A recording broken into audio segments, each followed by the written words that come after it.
Hello everyone, how are you doing? This is MD Tech here with another quick tutorial. In today's tutorial, I'm going to show you guys how to change or adjust your screen resolution settings on your Windows XP computer. So this should hopefully be a pretty straightforward process here. And without further ado, let's go ahead and jump right into it. So all you have to do is open up the Start menu and select Control Panel on the right panel here. Underneath Pick a Category, select Appearance and Themes.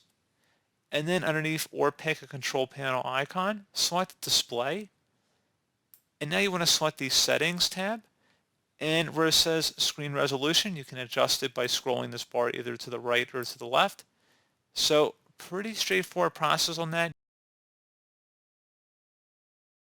Go ahead and select yes if you want to save the change there. And you can also identify the resolution by just selecting the identify button if you want to adjust different monitors if you have more than one connected to your computer. And you can also adjust the color quality as well. And you can select apply just to kind of get a feel for the difference. So pretty straightforward process here, guys. I do hope I was able to help you out. And I do look forward to catching you all in the next tutorial. Goodbye.